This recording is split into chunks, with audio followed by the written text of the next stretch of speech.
तो हमारी 4-5 घंटे मीटिंग चली सरकार के साथ, जिसमें कि हमने 2 दिन पहले अपना डिमांड लेटर सरकार को भेज दिया था। उसमें हमारी मुख्य मांगें थी 6, जिसमें कि ये था कि हमें जो है कंपलसरी जो है सर्विस दी जाए, कि हम गवर्नमेंट में काम करना चाहते हैं तो हमें इसके बारे में गारंटी दी जाए कि सरकार हमें नौकरी देगी, और वो नौकरी जो है हमें 3 महीने के समय के अंदर चाहिए। तभी अगर सरकार 3 महीने के अंदर अगर जॉब नहीं दे पाती है तो हम जो बॉन्ड अमाउंट है वो देने के लिए बाध्य नहीं होंगे।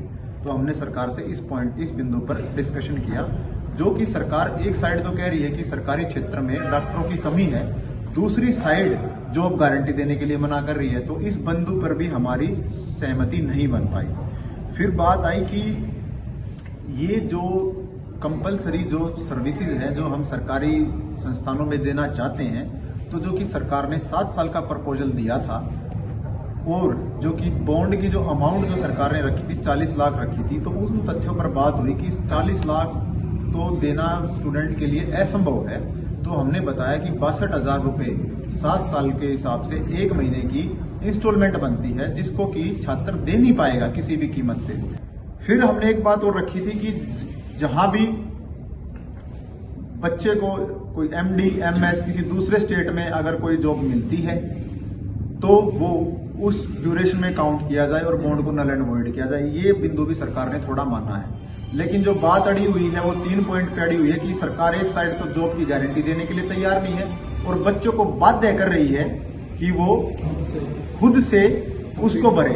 तो इसका मैं आपको बताना चाहूंगा, ये जो जितनी भी ये सिस्टम चल रहा है, जो भी हमारी लड़ाई चल रही है, सरकार की जो मंशा है वो ये है कि जो सरकारी कॉलेजेस की फीस है उसको 40 लाख रुपए कर दिया जाए। हमारी लड़ाई इसी में ही है। सरकार की मंशा साफ हो गई है। शायद CM साहब इस मैटर को सोल्व करना चाहते होंगे, क्योंकि उनकी कल स्टेटमेंट आई थी, शायद रविवार को इस चीज का सोल्यूशन हो सकता है। मुझे लगता है जो अधिकारी आए थे आज, जिन्होंने हमसे बात की, उन्होंने उन बिंदुओं पर चर्चा करने की ज्यादा कोशिश नहीं की। वो हमारे तथ्य को समझ नहीं पा रहे और हमारा एक संतोषजनक जवाब नहीं दे पाए। तो मैं अपने साथियों से निवेदन करूंगा, अगर कोई मेरे से कोई बिंदु छूट गया हो तो कृपया बताएं। हमारी बिंदु यही है, सरकार की मंशा बिल्कुल साफ है। सरकार बच्चों से पैसा लेना चाहती है, उनको बिना नौकरी दिए, और ये पूरी तरीके से अन्याय हो रहा है। हम अपनी लड़ाई तब तक जारी रखेंगे जब तक सरकार बच्चों के न्याय और बच्चों के हित में बात नहीं करेगी। जय हिंद। हमसे जुड़े रहने के लिए हमारे YouTube चैनल को सब्सक्राइब करें और नई वीडियो की नोटिफिकेशन के लिए बेल आइकॉन को दबाएं। अगर आप ये वीडियो Facebook पर देख रहे हैं तो लाइक जरूर करें और ज्यादा से ज्यादा शेयर करें। धन्यवाद।